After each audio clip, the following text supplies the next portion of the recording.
ನಮಸ್ಕಾರ, ನೀವು ನೋಡ್ತಾ ಇದ್ದೀರಾ ಅಶ್ವಮೇಧ. ನಾನು ಅಶ್ವದಿವಿತ್. ವೀಕ್ಷಕರೇ, ಕೊನೆಗೂ ಕೂಡ ಗಿಲ್ಲಿ ಗೆದ್ದಾಗೋಯ್ತು. ನೀವೆಲ್ಲ ಅಂದ್ಕೊಂಡಂತಹ ಒಂದು ಕನಸು ನನಸಾಗೋಯ್ತು.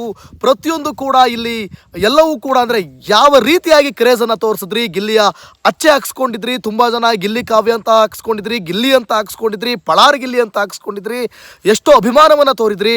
ಬಡವನ ಮಗನ ಒಂದು ವಿನ್ನರ್ನ ಇವತ್ತು ನಾವೆಲ್ಲರೂ ಕೂಡ ನೋಡ್ತಾ ಇದ್ದೀವಿ. ಎಷ್ಟು ಅದ್ಭುತವಾಗಿ ಆತನ ಗೆಲುವು ಅಂತ ಹೇಳಿದ್ರೆ ಅದು ತಪ್ಪಾಗಲಿಕ್ಕಿಲ್ಲ. ಕಿಚ್ಚ ಸುದೀಪ್ ಅವರು ಗಿಲ್ಲಿ ಅಂತ ಕೈ ಎತ್ತಿದಾಗ ಆತ ಅಲ್ಲಿ ಆದಂಥ ಒಂದು ಸಂಭ್ರಮಾಚರಣೆ ನೆಕ್ಸ್ಟ್ ಲೆವೆಲ್ ಅಂತ ಹೇಳಿದ್ರೆ ತಪ್ಪಾಗಲಿಕ್ಕಿಲ್ಲ. ಅಲ್ಟಿಮೇಟ್ ಸೂಪರ್ ಬೆಂಕಿ ಬಿರುಗಾಳಿ ಅಂತಲೇ ಹೇಳಿದ್ರೆ ತಪ್ಪಾಗಲ್ಲ. ವೀಕ್ಷಕರೇ, ಕಿಚ್ಚ ಸುದೀಪ್ ಅವರು ಬಹುಶಃ ಈ ಪ್ರೀ ಗ್ರ್ಯಾಂಡ್ ಫಿನಾಲೆಯಲ್ಲಿ ಹೇಳಿದಂಥ ಕೆಲವೊಂದು ಮಾತುಗಳ ಬಗ್ಗೆ ನನ್ನದೊಂದು ಕ್ಲಾರಿಫಿಕೇಷನ್ ಇರಲಿ. ಯಾಕಂತಂದರೆ ಅದನ್ನು ಮಾತಾಡೋಣ ಅಂದ್ಕೊಂಡೆ ಇರಲಿ, ವಿನ್ ಆದಮೇಲೆ ಮಾತಾಡೋಣ, ಅಲ್ಲಿವರೆಗೂ ಮುಂಚೆ ಮಾತಾಡೋದು ಬೇಡ ಅಂತ ನಾನು ಸುಮ್ಮನೆ ಇದೆ. ಅವ್ರು ಹೇಳ್ತಾರೆ, ವೀಕ್ಷಕರು ಏನು ಗೆದ್ದಂಥ ಹಣವನ್ನು ಕೊಡ್ತಾ ಇದ್ರಾ, ನಿಮಗೇನಾದ್ರು ಕೊಡ್ತಾ ಇದ್ರಾ, ನೀವು ಯಾಕೆ ಹಂಗೆ ಕಿತ್ತಾಡ್ತಿದ್ದೀರಾ ಅಂತ. ಸೊ ಕಿತ್ತಾಡೋದು ತಪ್ಪು, ನಾನು ಇಲ್ಲ ಅಂತ ಹೇಳಲ್ಲ. ಅಂಧಾಭಿಮಾನ ಬೇಡ, ಅಭಿಮಾನ ಇರಲಿ. ಆದರೆ ಕಿಚ್ಚ ಸುದೀಪ್ ಅವರೇ, ಅಭಿಮಾನ ಅನ್ನುವಂಥದ್ದು ಹಾಗೇನೆ ಅದು. ಸೊ ನೀವು ಕೂಡ ನಿಮ್ಮ ಸಿನಿಮಾದಲ್ಲಿ ಆ್ಯಕ್ಟ್ ಮಾಡಿರ್ತೀರಿ ಮತ್ತು ಆ ಸಿನಿಮಾ ಕೋಟಿ ಕೋಟಿ ಕಲೆಕ್ಷನ್ ಆಗುತ್ತೆ. ಆದರೆ ಯಾರು ಬಂದು ಅಂದರೆ ನೀವು ತಗೊಳ್ಳುವಂಥ ಒಂದು ರೆಮ್ಯುನರೇಷನ್ ಏನಿರುತ್ತೆ, ಸಂಭಾವನೆ, ಅದರಲ್ಲಿ ನೀವು ಯಾರಿಗೂ ಅಭಿಮಾನಿಗಳಿಗೆ ಕೊಡಲ್ಲ. ಬಟ್ ಅಭಿಮಾನಿಗಳ ಪ್ರೀತಿನ ನೀವು ಒಪ್ಕೊಳ್ತಿರಲ್ವಾ, ಖುಷಿ ಪಡ್ತಿರಲ್ವಾ. ಅದೇ ರೀತಿಯಾಗಿ ಗಿಲ್ಲಿ ಅಭಿಮಾನಿಗಳು ಕೂಡ ಆತನಿಗೆ ತನ್ನ ಅಭಿಮಾನವನ್ನು ತೋರಿಸ್ತಿದ್ದಾರೆ ವಿನಃ ಅವನಿಗೆ ಬರೋ ದುಡ್ಡು ನಮಗೆ ಸಿಗುತ್ತೆ ಅಂತ ಏನಲ್ಲ. ಸೊ ರಾಜಕೀಯ ಅಂತಂದಮೇಲೂ ಹಾಗೇನೆ ಕಿತ್ತಾಡ್ತಾ ಇರ್ತಾರೆ, ನಮ್ಮ ನಾಯಕ ಗೆಲ್ಲಿ ಅಂತ. ಆದರೆ ಅವ್ರು ಗೆದ್ದ ಮೇಲೆ ನಮಗೆ ಅಧಿಕಾರ ಏನು ಸಿಗಲ್ಲ, ಅಥವಾ ಅವ್ರು ಮಾಡೋ ದುಡ್ಡು ನಮಗೂ ಕೂಡ ಸಿಗಲ್ಲ. ಅದೊಂದು ಅಭಿಮಾನ ಅಷ್ಟೇ, ಆಯಿತಾ? ಅದೊಂದು ಅಭಿಮಾನ. ಅಂಧಾಭಿಮಾನ ಬೇಡ. ನಾನು ಯಾವತ್ತಿಗೂ ಕೂಡ ಹೇಳ್ತೀನಿ, ಅಂಧಾಭಿಮಾನ ಬೇಡ ಅಂತ. ಬಟ್ ಇರಲಿ, ಅದೆಲ್ಲ ಇರಲಿ. ಕಿಚ್ಚ ಸುದೀಪ್ ಅವರು ಕ್ಲಾರಿಫಿಕೇಷನ್ ಕೂಡ ಕೆಲಸ ಮಾಡಿದ್ರು. ಅವ್ರದ್ದು ತಪ್ಪು ಅಂತ ಹೇಳೋಕ್ಕಾಗಲ್ಲ. ಬೇಕಾಬಿಟ್ಟು ಟ್ರೋಲ್ ಮಾಡೋದು, ಬಾಯಿಗೆ ಬಂದಂಗೆ ಕಿಚ್ಚ ಸುದೀಪ್ ಅವ್ರ ಮೇಲೆ ಆರೋಪ ಮಾಡಿದ್ರೆ ಮತ್ತು ಅವ್ರು ಇನ್ನೇನು ಮಾತಾಡ್ತಾರೆ, ಅವರು ಅದನ್ನೇ ಹೇಳ್ತಾರೆ. ಮತ್ತು ನಾವು ಕೂಡ ಕರೆಕ್ಟಾಗಿ ಇರಬೇಕಾಗುತ್ತೆ. ಸಮ್ ಟೈಮ್ ಅಭಿಮಾನದ ಹೆಸರಲ್ಲಿ ಅತಿರೇಕ ಆಗಿ ಇನ್ನೊಬ್ಬರ ಮನಸ್ಥಿತಿಗೆ ಅಥವಾ ಇನ್ನೊಬ್ಬರ ಮನಸ್ಸಿಗೆ ಹರ್ಟ್ ಮಾಡೋದು ಕೂಡ ತಪ್ಪಾಗುತ್ತೆ. ಸೊ ಇರಲಿ, ಅವೆಲ್ಲವನ್ನೂ ಕೂಡ ಪಕ್ಕಕ್ಕೆ ಇಡೋಣ. ಫೈನಲಿ ಗಿಲ್ಲಿ ಗೆದ್ದಾಯ್ತು ಗುರು. ಏನು ಗುರು ಅದು ಕ್ರೇಜು, ಯಪ್ಪ! ಅಷ್ಟು ಕೋಟಿ 37 ಕೋಟಿ 38 ಕೋಟಿ 39 ಕೋಟಿ ಓಟು ಅಂತಂದರೆ ಏನು ಗುರು ಅದು? ಅದಕ್ಕೇನು ಬೆಲೆ ಇಲ್ವಾ ಗುರು? ಕೆಲವರು ದಡ್ರಿದ್ದಾರೆ ಗುರು. ನಾನು ನೋಡ್ತಾ ಇದ್ದೆ ಕಮೆಂಟ್ಸಲ್ಲಿ, ಕರ್ನಾಟಕದಲ್ಲಿ ಇರೋದೇ 7 ಕೋಟಿ 8 ಕೋಟಿ ಜನಸಂಖ್ಯೆ, 39 ಕೋಟಿ ಓಟ್ ಎಲ್ಲಿಂದ ಬಂತು ಅಂತ. ಅಣ್ಣ, ಸ್ವಲ್ಪ ನಾಲೆಡ್ಜ್ ತಿಳ್ಕೊಳ್ರಣ.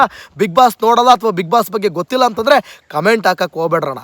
ಒಬ್ಬರಿಗೆ 99 ಓಟ್ ಹಾಕುವಂಥ ಅವಕಾಶ ಇದೆ ಅಣ್ಣ. ಅಲ್ಲಿ ಬಂದುಬಿಟ್ಟು ಕಮೆಂಟಲ್ಲಿ ನಾನು ನೋಡ್ತಾ ಇದ್ದೆ, ನಂಗೆ ನಗು ಬರ್ತಾಯಿತ್ತು ಗುರು.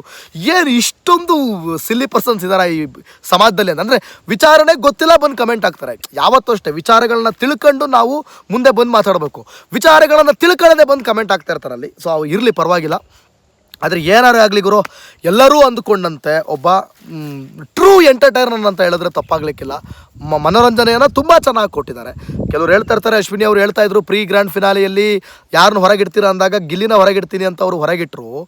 ಗಿಲ್ಲಿ ಆರಂಭದಿಂದ ಇಲ್ಲಿವರೆಗೂ ಎಲ್ಲರೂ ಕೂಡ ಎಂಟರ್ಟೈನ್ ಮಾಡ್ಕೊಂಡು ಬಂದಿದ್ದಾನೆ, ಎಲ್ಲರೂ ನಗಿಸ್ಕೊಂಡು ಬಂದಿದ್ದಾನೆ, ತುಂಬ ಚೆನ್ನಾಗಿ ಕ್ವಾಟ್ಲೆ ಮಾಡಿದ್ದಾನೆ, ತುಂಬ ಚೆನ್ನಾಗಿ ಆಟನೂ ಆಡಿದ್ದಾನೆ. ಟಾಸ್ಕ್ ಅಂತ ಬಂದಾಗ 100% ಎಫರ್ಟ್ ಕೂಡ ಹಾಕಿದ್ದಾನೆ.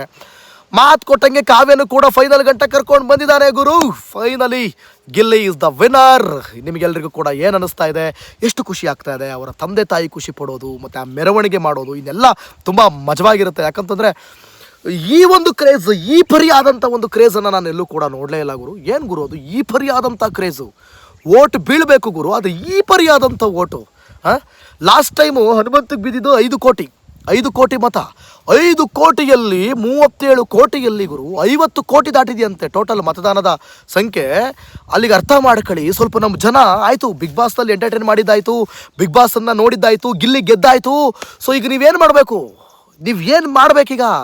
ಏನು ಮಾಡಬೇಕು ಅಂದರೆ, ಯಾವ ರೀತಿಯಾಗಿ ನಾವು ಮತದಾನ ಮಾಡೋದ್ವಲ್ಲ ಗಿಲ್ಲಿಗೆ ಅಥವಾ ಎಲ್ಲರೂ ಬೇರೆ ಬೇರೆ ಅವರ ಪ್ರೀತಿಯ ನೆಚ್ಚಿನ ಕಂಟೆಸ್ಟೆಂಟ್ಗಳಿಗೆ, ರಕ್ಷಿತಂಗಾಗಿರ್ಬೋದು, ಕಾವ್ಯಂಗಾಗಿರ್ಬೋದು, ಅಶ್ವಿನಿಗಾಗಿರ್ಬೋದು, ಧನುಷ್ಗಾಗಿರ್ಬೋದು, ರಘುಗಾಗಿರ್ಬೋದು, ನೀವೆಲ್ಲ ಏನು ವೋಟ್ ಮಾಡಿದ್ರಲ್ಲ, ಅದೇ ರೀತಿಯಾಗಿ ಅವರ ವ್ಯಕ್ತಿತ್ವ ನೋಡಿ ನೀವು ವೋಟ್ ಮಾಡಿದ್ವಲ್ಲ.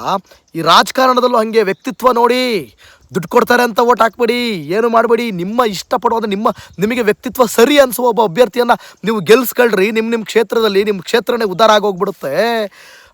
ನೋಡಿ, ನೀವು ನಿಜವಾದ ಜೀವನಕ್ಕೆ ಅಪ್ಲೈ ಮಾಡ್ಕೊಳ್ಳಿ. ಅಂದರೆ ಬಿಗ್ ಬಾಸ್ ಕೂಡ ಒಂದು ರಿಯಾಲಿಟಿ ಶೋ, ನಿಜ ಜೀವನನೇ. ಬಟ್ ನಾನು ಹೇಳ್ತಾ ಇರೋದು, ನಿಮ್ಮ ಮತಕ್ಷೇತ್ರದಲ್ಲಿ ನೀವು ಇದನ್ನು ಅಪ್ಲೈ ಮಾಡಿ, ನಿಮ್ಮ ಊರೇ ಅಭಿವೃದ್ಧಿ ಆಗಿಬಿಡ್ತದೆ. ನೀವು ಇಲ್ಲೆಲ್ಲ ತೋರಿಸೋ ಬದಲು ಬಿಗ್ ಬಾಸ್ನಲ್ಲಿ ತೋರಿಸುವಂಥ ಆಸಕ್ತಿಯನ್ನು ನಿಮ್ಮ ಮತಕ್ಷೇತ್ರದಲ್ಲಿ ತೋರಿಸಿ. ಏನ್ರಿ ಒಬ್ಬ MLA ಕೂಡ ಗಿಲ್ಲಿಗೆ ಮತ ಕೇಳೋದು ಅಂತಂದರೆ ಅದೇನು ಸರ್ವೇ ಸಾಮಾನ್ಯವಾದಂಥ ಮಾತೇನ್ರಿ ಅದು? ಸಾಮಾನ್ಯವಾದ ಮಾತಲ್ಲ. ಆ ಕ್ರೇಜು, ಆ ಹುಚ್ಚು ಏನ್ರಿ ಅದು? ಇಷ್ಟ್ರ ಮಟ್ಟಿಗೆ ನೆಕ್ಸ್ಟ್ ಲೆವೆಲ್ ಹೇಳಿ, ನೆಕ್ಸ್ಟ್ ಲೆವೆಲ್ ರೀ ಅದು. ಈ ಪರಿಯಾದಂತಹ ಓಟು ನಾನು ಬಹುಶಃ ಕೇಳಿರಲಿಕ್ಕೆ ಸಾಧ್ಯ ಇಲ್ಲ. ಏನದು ಸಂಭ್ರಮಾಚರಣೆ. ಗಿಲ್ಲಿ ಗೆದ್ದಿರೋದಕ್ಕೆ ಅಶ್ವಿನಿ ಮೇಡಮ್ ಅವರಿಗೆ ಸ್ವಲ್ಪ ಉರಿ ಬಂದಿರ್ಬೋದು, ಒಳಗಡೆ ಎಲ್ಲ ಶುರುವಾಗಿರ್ಬೋದು. ಆಮೇಲೆ ಕನ್ನಡ ಪರ ವೇದಿಕೆಯಿಂದ ಸ್ವಲ್ಪ ಗಿಲ್ಲಿಗೆ ಸಮಸ್ಯೆಗಳು ಕೂಡ ಆಗ್ಬೋದು. ಬಟ್ ಅದನ್ನೆಲ್ಲ ಯಾವುದೂ ತಗೊಳ್ಳಲ್ಲ ನಾರಾಯಣಗೌಡರು ಧೀಮಂತ ನಾಯಕರು. ಈ ನಾರಾಯಣಗೌಡರು ಒಳ್ಳೆ ವ್ಯಕ್ತಿ. ಆ ಯಪ್ಪಂಗೆ ಈ ಜೊತೆಲಿರೋರು ಎಲ್ಲ ಅವ ಯಪ್ಪನ ಹೆಸರು ಹಾಳು ಮಾಡ್ತಾಯಿದ್ದಾರೆ ಅಂತ ನನಗೆ ಅನ್ನಿಸ್ತಾ ಇದೆ. ನಾರಾಯಣಗೌಡರು ಇರೋವರೆಗೂ ಗಿಲ್ಲಿಗೆ ಏನು ಸಮಸ್ಯೆ ಇಲ್ಲ ಅಂತ ನನಗೆ ನಂಬಿಕೆ ಇದೆ. ಯಾಕಂದರೆ ಆ ಯಪ್ಪನ ನಾನು ಭಾಳ ಹತ್ರದಿಂದ ಬಲ್ಲೆ. ನಾರಾಯಣಗೌಡ್ರನ್ನ ಭಾಳ ಆತ್ಮೀಯ ಆದಂಥ ವ್ಯಕ್ತಿ ಮತ್ತು ಭಾಳ ಸ್ಮೂತ್ ಮನುಷ್ಯ. ಬಟ್ ಕರವೇ ಅಂತ ವಿಚಾರಕ್ಕೆ ಬಂದಾಗ ಆ ಯಪ್ಪ ಸುಮ್ಮನೆ ಇರೋದಿಲ್ಲ, ಯಾರನ್ನೂ ಸುಮ್ಮನೆ ಬಿಡೋದಿಲ್ಲ. ಸೊ ಅದೇ ಗಿಲ್ಲಿ ಗೆದ್ದಿರೋದು ಒಬ್ಬ ಕನ್ನಡಿಗ, ಒಬ್ಬ ಮಂಡ್ಯದ ಹುಡುಗ, ಅಪ್ಪಟ ಕನ್ನಡಿಗ ಮತ್ತು ಬಿಗ್ ಬಾಸ್ ಮನೆಯಲ್ಲಿ ಸಂಪೂರ್ಣವಾದ ನಿಜವಾದ ಅಪ್ಪಟವಾದ ಕನ್ನಡವನ್ನು ಮಾತನಾಡಿದಂಥ ಒಬ್ಬ ಹುಡುಗ ಗೆದ್ದಿದ್ದಾನೆ ಅಂತಂದರೆ ಏನು ಹೇಳ್ತೀರಾ ನೀವು? ಏನು ಮಾತಾಡೋದು ಇದಕ್ಕೆ? ಏನು ಹೇಳ್ಬೇಕಂತಲೇ ಗೊತ್ತಾಗ್ತಾಯಿಲ್ಲ ನನಗೆ ಈ ಕ್ರೇಜ್ಗೆ. ಅಲ್ಲಿ ಸುದೀಪು ದರ್ಶನ್ನು ಗಿಲ್ಲಿ ಫೋಟೋ ಹಾಕ್ಬಿಟ್ಟು ಯಾರಿಗೆ ನಿಮ್ಮ ಮತ ಅಥವಾ ಯಾರು ನಿಮಗೆ ಇಷ್ಟ ಅಂತ ಕೇಳಿದ್ರೆ ಇಡೀ 100%ಅಲ್ಲಿ 75% ಗಿಲ್ಲಿಗೆ ಬಂದಿರ್ತದ್ರಿ. ದರ್ಶನ್ ಮತ್ತು ಸುದೀಪ್ ಇದ್ದರೂ ಕೂಡ ಸುದೀಪ್ಗೆ 20% ಬಂದರೆ ಇನ್ನು 75% ಬಂದರೆ ದರ್ಶನ್ಗೆ 10% ಬಂದರೆ ಸುದೀಪ್ಗೆ 5% ಬಂದಿರ್ತದೆ. ಏನ್ರಿ ಅದು ಗಿಲ್ಲಿ ಕ್ರೇಜ್? ಓಕೆ, ಟ್ರೆಂಡ್ ಇವಾಗ ಹಂಗಿದೆ, ಸೊ ಹಂಗಾಗಿ ಹಂಗಾಗುತ್ತೆ. ಈಗ ಟ್ರೆಂಡ್ ಪ್ರಕಾರ ಹೋಗೋದಾದರೆ ಆಮೇಲೆ ಅದು ನೆಕ್ಸ್ಟ್ ಸೀಸನ್ ಬರೋ ಅಷ್ಟೊತ್ತಿಗೆ ಆ ಟ್ರೆಂಡ್ ಹೋಗಿರುತ್ತೆ. ಬಟ್ ಗಿಲ್ಲಿ ಟ್ರೆಂಡ್ ನನ್ನ ಪ್ರಕಾರ ಐ ಥಿಂಕ್ ಮುಗಿಯಲ್ಲ ಅನಿಸುತ್ತೆ. ಯಾಕಂತಂದರೆ ಗಿಲ್ಲಿ ಯಾವುದೋ ಒಂದು ಆ ಆಟಕ್ಕೆ ಅವತ್ತಿನ ಮಟ್ಟಿಗೆ ಸೀಮಿತವಾದಂಥ ವ್ಯಕ್ತಿ ಅಲ್ಲ. ಬಹುಶಃ ಮುಂದಿನ ಸೀಸನ್ಗೆ ಈ ವೋಟಿಂಗ್ ಸಂಖ್ಯೆ ಜಾಸ್ತಿ ಆಗಬೇಕು. ನನ್ನ ಪ್ರಕಾರ ಈ ವೋಟಿಂಗ್ ಸಂಖ್ಯೆ ಮುಂದಿನ ಸೀಸನ್ಗೆ ಜಾಸ್ತಿ ಆಗೋದು ಡೌಟು. ನಾನೇನಾದರೂ ಹೋದರೆ ಮೋಸ್ಟ್ಲಿ ಆಗ್ಬೋದು. ಸುಮ್ಮನೆ ಕಾಮಿಡಿ ಮಾಡಿದೆ, ಸೀರಿಯಸ್ ತಗೋಬೇಡಿ. ಓಕೆ, ನನ್ನ ಪ್ರಕಾರ ಮುಂದಿನ ಸೀಸನ್ನಲ್ಲಿ ಅಂಥ ಕಂಟೆಸ್ಟೆಂಟ್ಗಳು ಬರೋದು ಡೌಟು. ಗಿಲ್ಲಿ ಅಂಥ ಕಂಟೆಸ್ಟೆಂಟ್ಗಳು ಕೂಡ ಬರೋದು ಡೌಟು. ಬಂದ್ರೂ ಐ ಥಿಂಕ್ 37,000 ಅಥವಾ 37 ಕೋಟಿ ಇಲ್ಲಿವರೆಗೂ ಹೋಗೋದು ನನ್ನ ಪ್ರಕಾರ ಡೌಟು. ಅಂಥ ಕ್ರೇಜ್ ಹುಟ್ಟಾಕಬೇಕು ಯಾರಾದರೂ ಕಂಟೆಸ್ಟೆಂಟ್ಗಳು. ಹಾಗಿದ್ರೆ ಮಾತ್ರ ಅದು ವರ್ಕ್ ಆಗುತ್ತೆ ಅಂತ ನನಗೆ ಅನ್ನಿಸ್ತಾ ಇದೆ. ಓಕೆ, ಗಿಲ್ಲಿ ಅಪ್ಪ ಅಮ್ಮ ಎಷ್ಟು ಖುಷಿ ಪಟ್ಟಿರ್ತಾರೆ.